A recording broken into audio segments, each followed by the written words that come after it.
Hello and welcome to today's IGTV. Today I'm talking about teens in summer. Like what are we doing? What are we doing with the teens over summer, and you're working and not on holiday the whole time and they're at home and internet and Wi-Fi and gaming and cheesies and chips and like blah. What are we doing with them over the summer? If this is something that has currently got you a little bit stressed out, then you are in the right place. My name is Allie Payne. I'm a certified life coach, certified relationship systems coach. I have been working specifically with parents of teens for the last 16 years to help them end the baffling blow-ups, stressful silences, and painful disconnection to create relationships based on mutual respect, trust, and meaningful connection. I was a very troubled teen and I already did all the things. So we're not going to talk about all the things I did, but I'm basing what I'm sharing with you today, basing on all the things I did and having successfully raised two humans who are now young adults. Okay, so there's three topics that I want to specifically cover today. First of all is, what do you do about summer curfew? Like, is it just a free-for-all? Do they just come home at 4 and 5 a.m.? Or like, what are we doing for summer curfew? Second, I want to talk about is summer chores and a job, depending on whatever that looks like. And the third is, now I've lost what the third was. Oh yeah, leaving them alone. If you're going away and they're not coming with you. I hope you all remember those three things I just said, because I have ADHD and in 5 minutes I may have forgotten. Welcome to the circus that is my brain. Okay. So good to see everyone. If you're here on Instagram, I'd love a follow. If you're here on YouTube, I'd love a subscribe. Okay, so let's talk about what to do with them as far as the summer chores first, okay? Now, I don't know how old your teenager is. Some teenagers have summer jobs, whether it's part-time, full-time. Some teenagers don't. Whatever. I'm not here to judge, okay?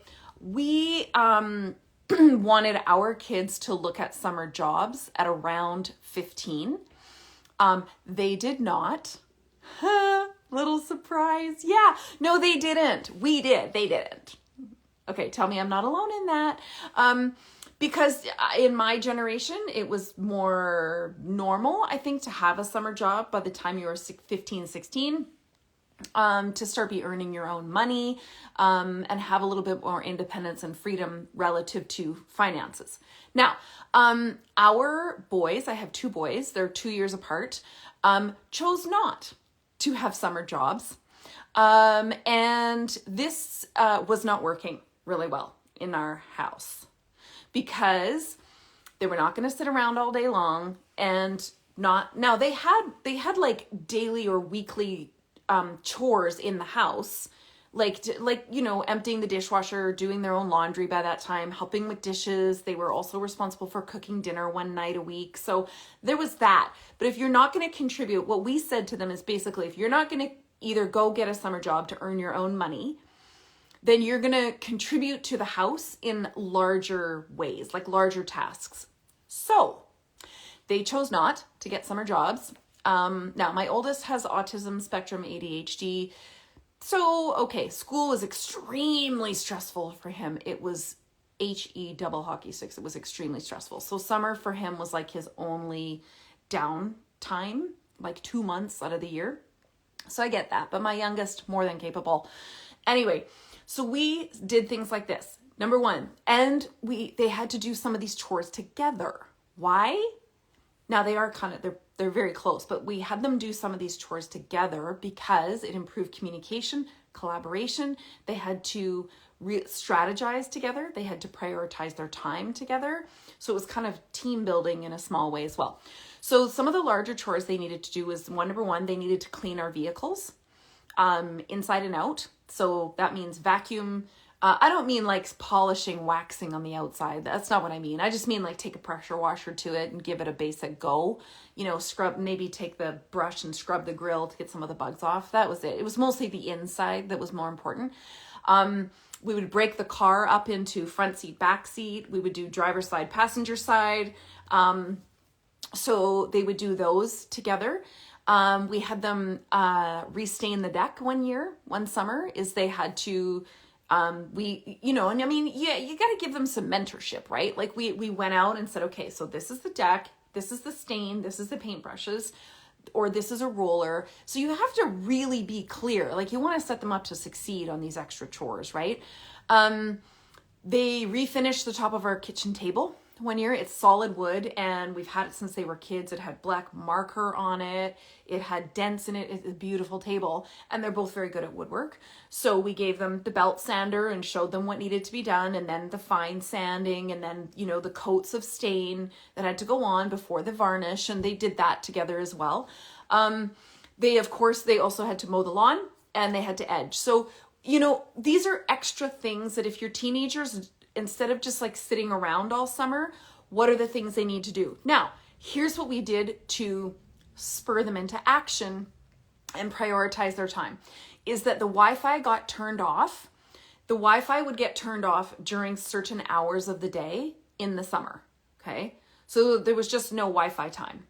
So there's no Wi-Fi and your phone doesn't, work. And these were set in advance. This was not authoritarian, control, like that's it, it's shutting it up. No. We didn't wait till we were pissed off to do that. These were negotiated agreements that the Wi-Fi, where we live, it gets very hot in the summer, like very, very hot.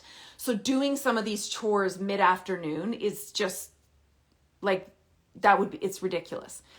So for the yard work, sometimes they would get up early and do it. And when I say get up early, I mean, you and I both know, like that's like maybe 9 o'clock. That's early for a teen, right? Because then it wasn't really hot out. Or they would do it more like at 8 o'clock at night. We did have a limit that things couldn't be happening after 9:30, both for the neighbors' sake and our sake. So these are all basic things that you have to give them a little bit of structure around the chores. Like this is the chore, this is what it's going to look like. About how long should it take, so they can prioritize their time. They wouldn't know if they've never done it before. So you got to let them know. You also have to let them know, what does done look like? Like when the car is done, to me, done is I sit in the car and there isn't that gray filmy smear on the window because you've used a clean cloth to do the windows and the dirty cloth to do the dash and everything.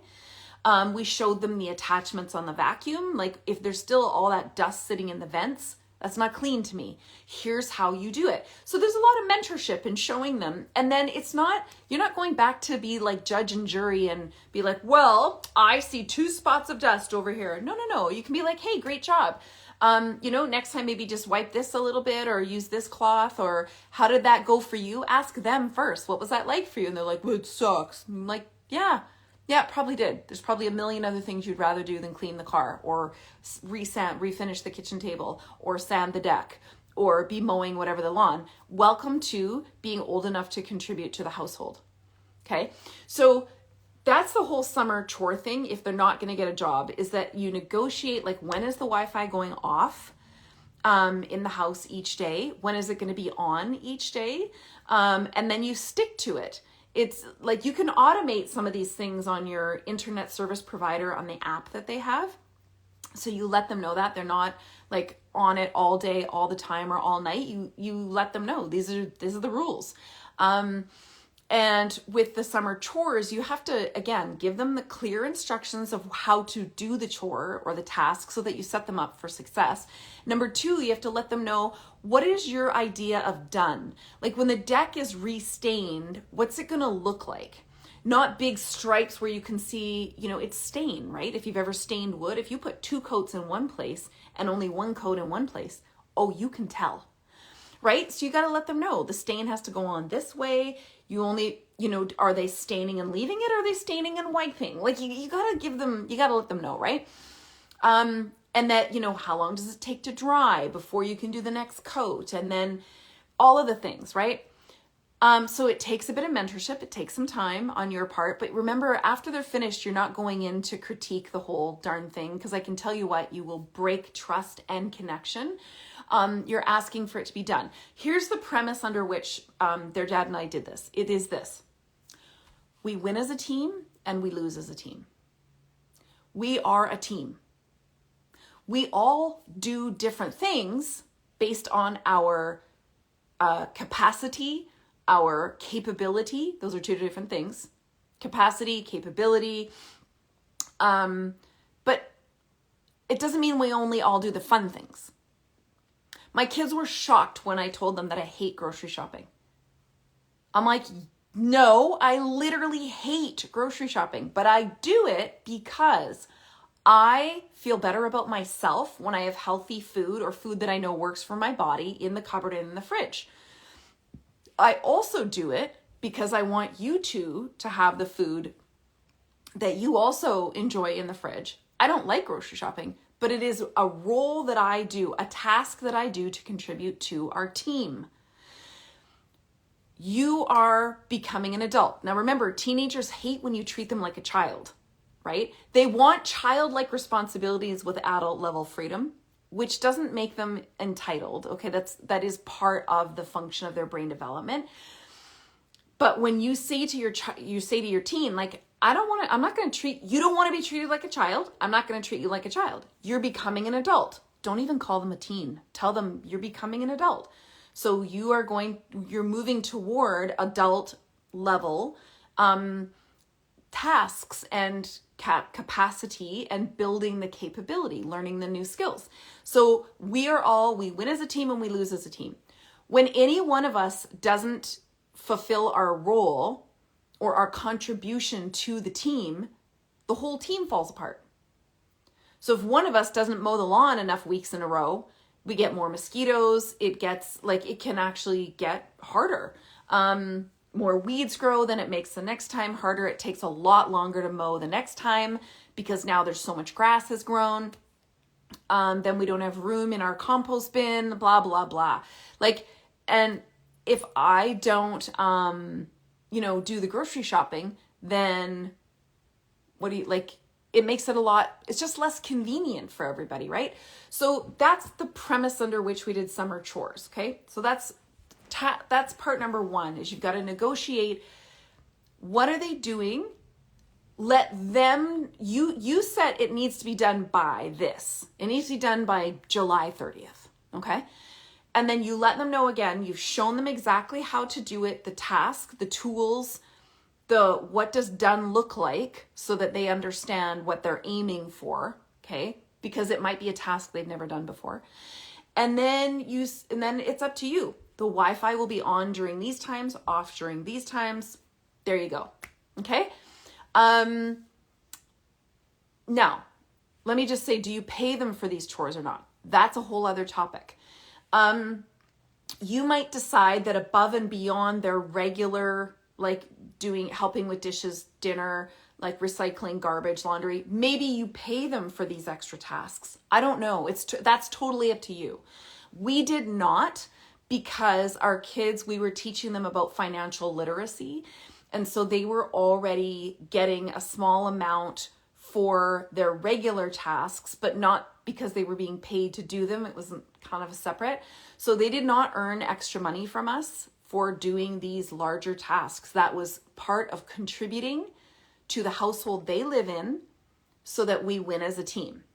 But you may want to say, okay, here's the list of things you can choose from. You pick one, I'll show you how to do it. This one's worth this much. This one's worth this much. This one, maybe you do it that way. That would work fine as well. Okay. Now let's talk about curfew. Okay. Teenagers and curfew. What do you do in the summer? What are they going to game all night long? Do they stay out all night long? You're trying to sleep. If you're anxious because they're not home. What does this look like? Teenagers want freedom. They just want independence and freedom. And we as parents are trying to keep them safe and protect them. So we go to odds with each other and head to head all the time over this trust versus freedom protection, right? Is this relevant to those of you who are watching? Is this making sense to you? Just the summer chore thing? Because I'm moving on to summer curfew. Just type yes in the comments if this is yeah, these are the three things that are what am I gonna do? Okay, so summer curfew. Now, at home, let's talk about at home first. Okay, so at home again, I think that oh, awesome. Okay. Good to know. So I think at home, it's a really good idea to have a discussion. Have a discussion, okay, about what it's going to look like for them over the summer at home, specifically and almost always relative to what? Oxygen, aka Wi-Fi. I cannot breathe if there is no Wi-Fi, right? So let them know. And again, you can set this up on your home internet provider will have an app. If they all do, will have an app that you can put on your phone and you can turn on and off certain devices at certain times, okay? So you can say to your teen, depending on their age, and there is no like magical book of what age. So you have to decide some of this. When will the Wi-Fi go off for your teenager?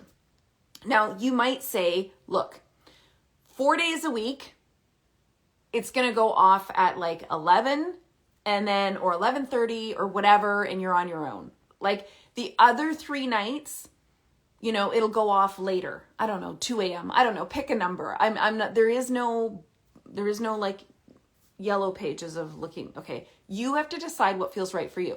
Here's what we did. I have one son who is a big gamer. The other one is not. Okay. Oh, excuse me. Sorry, that was very unplanned.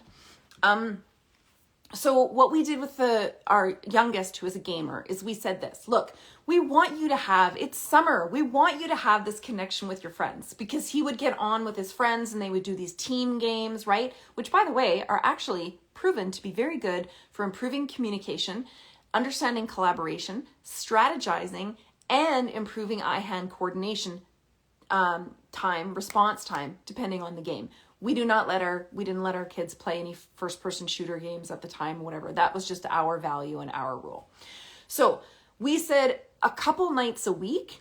Like if you want to have a Friday night game session or a Saturday night game session with your buds and stay up till 2 a.m., go for it. Fill your boots. We want you to have that time. So when you come to your teen and you're like, yeah, it's summer. You've earned this time. Some of them have sports in the summer, I know. So, it has to be reasonable based on what they have the next day, or if they do have a part-time job, what are they doing the next day? But you let them, you work with them to negotiate like 1 night a week, 2 nights a week, 3 nights a week. Like what are the nights where they're going to be up later because they're having a game sesh or just a little bit more freedom to watch movies or whatever. Where they get to experience some of that greater levels of freedom and independence.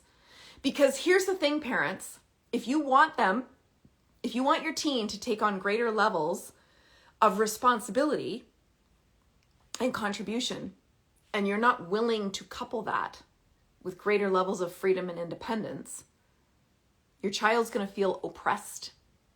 And I can tell you it won't work. They'll get more defiant, more disrespectful. It won't work. So if you're going to increase their tasks by saying, look, this is your level of contributions going up because your capacity as a human is going up, then somewhere you need to meet them in the middle with where's my level of greater independence and freedom going then as well. Like all the tide lifts all boats. You know what I mean? Like they both have to go up. If you're turning off Wi-Fi access, how do you handle a cell phone with cell service? You can put parental controls on the phone. Our Pact, OURPACT, Our Pact is one. Life 360 is another. Bark Technologies is another one. Quidsato, I think it is in Canada, is another one. So you can put parental controls on the phone as well. But I again, do that via conversation, okay? Don't do it heavy-handed. So having your teen stay up more at night as far as curfew, every night is not healthy. We know this about the teen brain. The teen brain needs more sleep, although they also do naturally and normally become a bit nocturnal. And that is a part of their adolescent brain development. They have a harder time going to sleep. It's not just because of their phone and gaming. They do have a harder time going to sleep, and they need to sleep a lot later. Okay. So letting them stay up a couple nights later at home with Wi-Fi, gaming, movies, whatever, that's good. Now, sleeping in. Do they sleep till 2 or 3 in the afternoon? Okay, that's entirely up to you. However, the answer in some cases is yes. The teen brain needs so much more rest. So much more rest. So is your teen really lazy and going to ruin their entire life if they sleep until 1 or 2 each day? Not necessarily.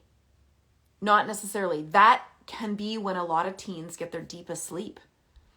Now, if it's because they're up till 4 or 5 a.m., that's probably not super helpful. But if you're supporting them with some basic and respectful structure around access to technology, movies, Wi-Fi, etc., they're probably less likely to be up till 4 or 5 in the morning when they're at home. So yes, they do need to sleep. They do need to sleep later. Does it make them lazy and horrible failures in life? No, not really. Not really, it doesn't. Okay? So you decide what's right, but I would honestly say if your teen can sleep, that you let them sleep, so long as, again, there's that balance. You're saying to them, look, you're welcome to sleep in. I know your brain needs rest. I want you to sleep. That's good. And that's all part of, okay, you need and want that. Then there's also this contribution part over there. So it is a constant moving, it's a moving target where you are setting boundaries around what's your minimum. You know, you can sleep in, but if you're going to sleep in, this needs to get done, etc. Now, I will tell you, as part of everything I tell to teens or parents of teens, and I'm not going to get into it in super detail in this particular video, is if your teenager's going to get anything done, anything, they need to have a cue. It's a scientifically, psychologically proven factor that they need a cue, something that cues them to starting the chore, starting the behavior, that isn't you reminding and nagging them all day. So is it an alarm that goes off on their phone? Is it a bedroom alarm? Alarms that go off on your phone are not great, because if you're on your phone, your first reaction is to turn the alarm off, and 30 seconds later, you've already forgotten about why the alarm went off. So is it the bedroom alarm that's set with 2 alarms, one for if they needed to get up for school and one that's like when they needed to start their chore? Is it that you've already made an agreement with them, not heavy-handed, but you've made an agreement, your Wi-Fi will go off at 2, and that's your signal, that's your cue to go start your activity? Is it that, everyone takes half an hour before dinner and that's when you go start? Like, you can't just give your teenager the list of chores and expect that spit spot it's going to get done. Their brain struggles as a normal part of development, let alone if they have ADHD. It struggles with procrastination, task initiation, like actually getting started, right? And time management. They're not us. They don't have, their life is available at the push of a button any moment. So they don't have a sense of time. You and I could only watch a TV show if it started at 4 and we knew what time it was. We had to read time and figure that out because the show only started at 4. Well, they've got streaming television. They've got endless social media. So it doesn't make them terrible and lazy. They're living in a world with everything available 24/7. They don't have to have the same sense of time awareness that you and I had back in the dinosaurs, right? So they've got to have cues that are agreed upon. They still might get it wrong. You're going to have to be patient with their brain, which is a very, very complex growing machine, and it's very inefficient in the teen years, to them not getting it right the first time. Okay, so that's all I'm going to say about that. Okay, now curfew, if they're out of the house. Let's talk about curfew if they're out of the house. Now, this is going to depend a lot often on where they're going, who they're with, and if they can drive or not. Unfortunately for you, teenagers don't make a lot of plans. A teenager's life is just unfolding organically in the moment. So for parents who want to say, well, you can go out or you can go out until whenever, but I need to know who you're with, where you're going, and what you're going to do. Your teenager does not know the answers to that, nor do they actually care in that moment. All they care is so-and-so texted and 2 minutes later, I'm going to go get my shoes and I'm going out. That's all they know. They don't know where they're going to end up. They don't know who they're going to pick up along the way, who they'll lose along the way. They have no idea. Okay. And are they going to text you every single time they change location? Probably not. I know you might want them to, but probably not. So maybe you might have agreements with them. I mean, that might work with some teens, with teens who are just naturally more rigid or compliant. I hate the word compliant, but some personality styles are just more compliant. That is not a moral judgment, so don't even. Okay. Like my oldest has autism and ADHD. He's high compliance, but that's because of his autism. It doesn't make him a better person than anybody else. Okay. So what you need to do, what might work is negotiating with your teen. Okay. If you're going out, I'm going to turn on like the Find My Phone or the location services. So you don't have to text me every hour and tell me where you're at, but I can kind of see where you're going. And if I text you just saying, hey, how's it going or whatever, you will respond. Okay? Because we know teenagers don't love responding to texts. They're in the moment. They're doing their thing. Responding to parents, that's very laissez-faire passé, right? So when they're out, curfew might look later than during the school year. It might be a few nights a week. It depends on their age, depends on what you're comfortable with. Maybe they have one friend or two friends and they're always at that one or two friends and you know that for sure because you know the parents, etc. Maybe then it doesn't matter as much. But it's when they're hanging out at parks and all the other places where things get a little sketchy, right? Is where you need to negotiate with them. Okay, well, it's not going to be like 2 a.m. every night, okay? So what we said with our kids is, now our kids where I live, you cannot drive a vehicle independently until you're 17. You have to get your learner's license at 16 and you have to have your learner's license for a full year before you're allowed to drive alone. So our kids couldn't even drive our vehicles till they were at least 17. Okay, so they were grade 11. So we said, it's our vehicle. You need to be home by 11. At 17 years old, you need to be home by 11. If you want to stay out later, then don't take my car, but then you are responsible for getting a ride and you need to be in the house by say 11:30 or 12. My kids had very good friends and I knew where they all lived, so that helped. Now, here's my other rule, and my kids still follow this. My 20-year-old who lives at home during university days still does this. If he goes out on a late night, a party night with friends, okay? When they come home into the house, I've usually gone to bed because I'm old and I would like to be in bed by 10:30. Thank you so much. My kids will text me, home safe. Now, that text doesn't wake me up because my phone is off. Okay, but here's the deal. If I wake up to go to pee, and I will, and I know you do too, at 2:30, 3 in the morning, and I flip my phone over and I see it says my son's name and it says home safe, I'm good. Because I know he's down the hall in his room. I could easily go check. If you're saying to people, what if he's lying? Well, then go check. Okay, just go check. My kids and I had thankfully, a very close relationship based on everything I learned growing up as a teen that I didn't want to repeat. So my kids really respected that. But if I don't see that text that says home safe, you want to bet I'm marching down that hall to your room. And if you're in there, you're going to hear from me the next day. But if you're not in there, you're dead.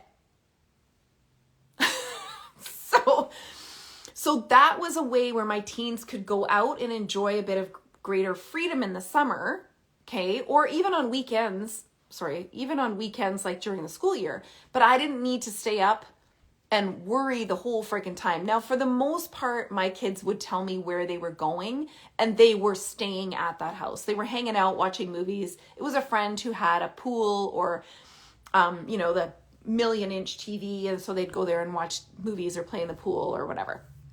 And if they went for walks or they'd go to like 7-Eleven to get Slurpees or something, sometimes they would text me, just going to 7-Eleven, just going to grab Slurpees, whatever. Because their location services is on with me, on their phones when they're out.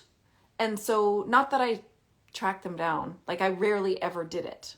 Rarely ever. Because they would tell me where they were. But I want to say this again. Teenagers don't make plans. Their plan is unfolding organically in the moment. Okay? Now, can you use tracking apps like Bark Technologies or Life 360? Yes, you can. If that works for you and your teen. But if it is a heavy-handed, you're not going out unless this is on your phone because I need to know where you are at every minute, I can tell you right for now, for free, it won't work. Because there are plenty of teens who say they're going somewhere and then just leave their phone there and go do whatever they were going to do anyway, and you are none the wiser, my friend. Okay? And if you're like, I'm going to call you every half hour and let you know, no, you know what? They're not a lab rat. Teenagers are wired for risky behavior. Yes, if you're sitting there going, yeah, but they're going to, okay, look. They are not responsible for your fear. You are responsible for your fear. You work that out however you need to go work that out. I did literally all the things, okay? I stayed up all night. I snuck around. I was drinking. I was doing all the things. I already know. And I survived, okay? So, tracking your teen is not a hobby. If tracking your teen is your only way to abate your anxiety, that's an issue. And I recommend getting help with it, not because you're a bad parent, because there's something from your past that's telling you that if you don't have absolute control or knowledge about your teen in every single moment, something very terrible is going to happen. And bless you, I respect you.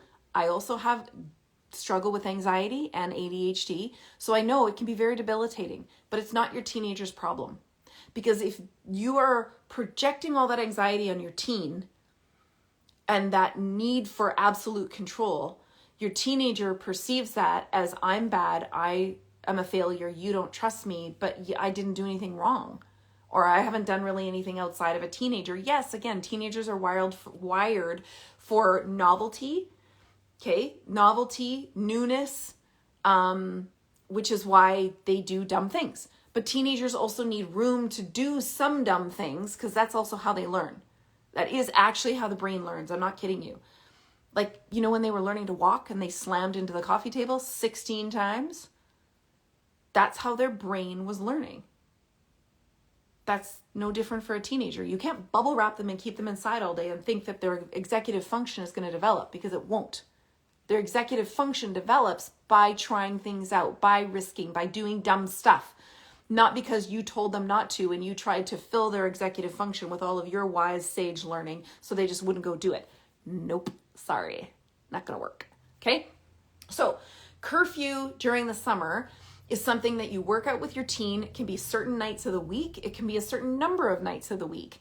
You have to work it with your schedule. You need to own your own fear. You need to have lots of conversations about what kind of things feel good and right, and not expect your teen to be able to give you the play-by-play of every single moment because they don't have it. Okay? Use software on their phone to support your agreement if that works for the two of you. We didn't use any of that. We just did the location services if they were going out with friends. That was it.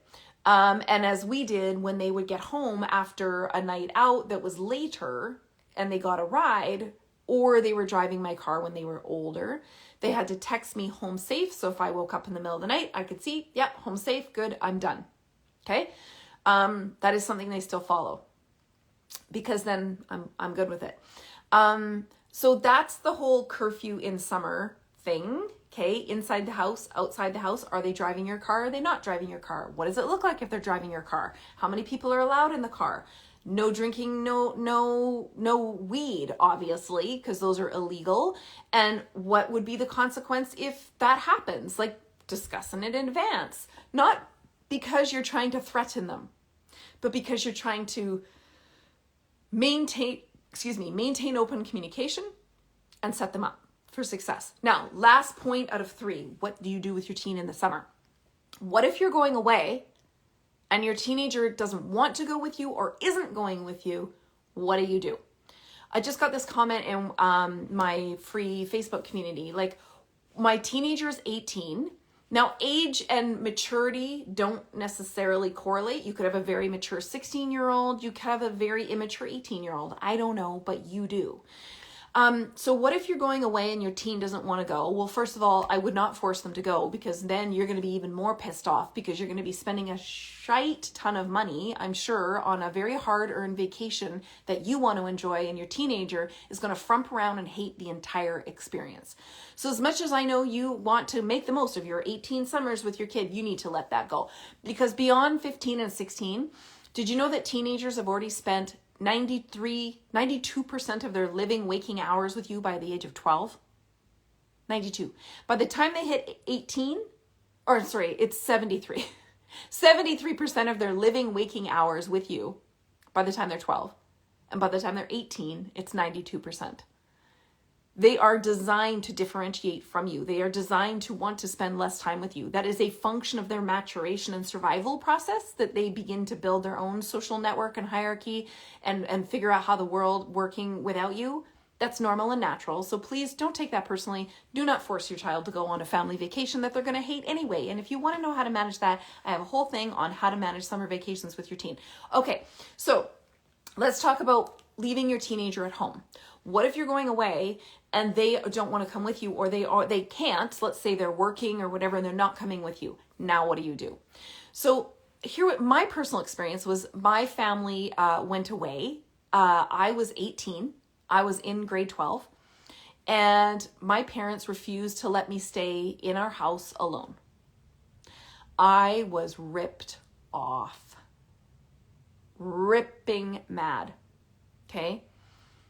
I was coming off a very bad year, but I had shown them my literally, I had gone to my parents with whom I had no trust, not a great relationship, and shown them my strategy for getting back on track.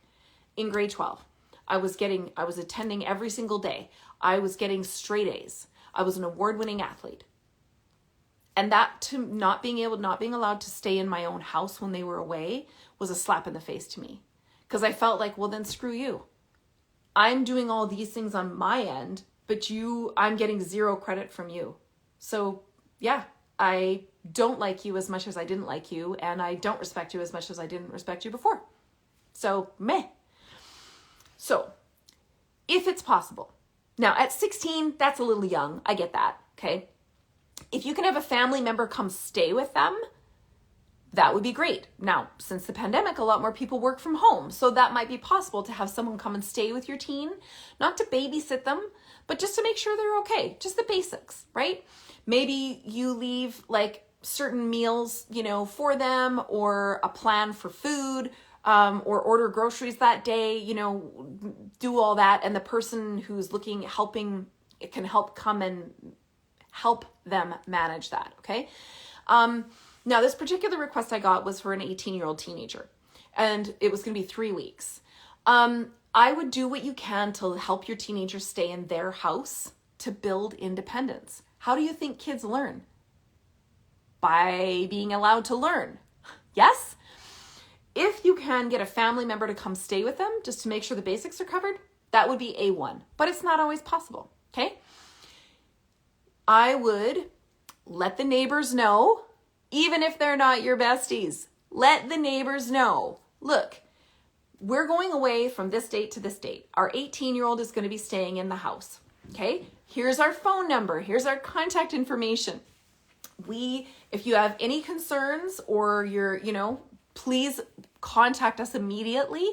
You let the neighbors know. Couple things that go on there. First of all, now your teenager is on alert, because the neighbors know your teen is living there alone for these periods. So don't try and slough stuff by me, right? If you can get someone, if they're 18 and they're already fairly independent, then you get someone to come in and check on them every day at a random time, not at a set time. No, a random time every day, because we're not that stupid, right? So you get someone to come in and check on them at a random time every day to just make sure they're doing okay. Like, is there some food in the fridge based on whatever plan you've made with them? Are they getting to work okay if they're working, school, etc.? Maybe you have an arrangement with the school. I mean, this is in the summer, so it's a little different. With an 18-year-old, they're probably not in school. You have an arrangement with your 18-year-old on who's going to be coming to check up on them, and that, yes, it will be random times, that the neighbors know, so don't try and pull anything over on me. And you say to your 18-year-old, look, you're probably going to want to have some friends over. Duh. Of course you're going to want to have some friends over. Here is our limit to what having friends over, how many friends. You go posting that you're having a party on social media and have a bash. Nope, we're done. This will be the consequence. Okay? You say, but I only told 2 friends, and then they told, and that happens a lot because word gets out that you're not home, right? You're like, well, that wasn't really, those were obviously not the friends to invite if they were inviting the rest of the school. When we said, no, a maximum of this number of people, right? You're caught, like if the police get called or whatever, dude, you are done. This is going to be the consequence, okay? What do you think is safe and appropriate? What are you going to do to stay safe? What are you going to do to make sure this goes well so that we're willing to do this with you again in the future? Because we want you to have this chance to build trust with us, right? We want you to feel trusted. And so this is our lines, and this can be frequent conversation, okay? To make sure that your teenager is staying alone in the house for a certain amount of time, and that there are enough checks and balances, but not too many. Less than what you want, more than what your teen wants is probably a good number, okay? There's enough checks and balances to ensure that they are reasonably safe. They're not going to live their life the way you did. They're not going to eat 3 squares. They're going to probably eat chips more than you would want. They're going to live on gaming more nights. I mean, you still have the app, so you can still actually know who's doing what when, right? So that, and then where's the check-in? Okay, we're going to be away for a week. We're going to call you on this night at this time and this night at this time, just to see how you're doing. So you have pre-negotiated on a calendar or in their room. This is when the garbage needs to be out. Are they going to forget? Maybe. That's on them, right? What are you going to do if you forget to put the garbage out? What are you going to do? You have to also be willing to let them fail a little bit, because that's where the learning happens. So forcing your teen to go on family vacation, I don't recommend. Yes, teenagers are building their own lives and they don't want to spend as much time with family at 16. So this whole BS about you've got 18 summers with your child. No, you don't. You're lucky if you have 15. Because maybe your 18-year-old's not going with you because they're working. Not just because they don't want to. So as much independence as possible is good based on what feels right for you. And remember, your fear and anxiety is not your teenager's fault. It's not their problem. So you got to negotiate these things in good faith and have plans, like I said, with the neighbors or whoever's coming to check on them, or maybe you have a family member who's coming to we did that. We went away once. My kid's dad and I went away, and we had their older cousin. She's 3 years older. We had their older cousin come and stay. Just come and sleep here. That was it. She was still doing college or whatever, but she just came and slept here for the 4 nights. And then they had someone they were familiar with, that they knew and trusted in the house if something happened. Maybe you don't have family in town, so maybe the neighbors is the best way to go. That's my really quick way to cover what do you do with your teen in the summer. Now, last thing I'm going to say quickly is food. Teenagers are not going to, because if they're at home and you're at work, they're not going to eat 3 squares a day.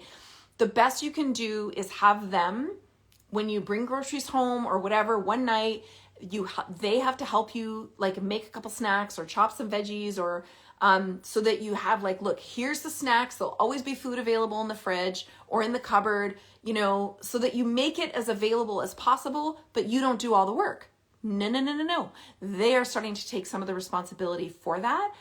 And that you have these agreements around chores. What is the cue that's going to get them to start that chore? So because they lack time management. When is it going to get done, or by when? And when is the Wi-Fi going to be on and off, so that summer doesn't have to feel like the worst time of the year. And when they go back to school, it's all of a sudden the angels start singing again. Okay. I know summer can be tough. But this isn't about controlling your teenager. This is about supporting and mentoring your teenager. I hope this has been helpful for you. I thank you so much for joining me.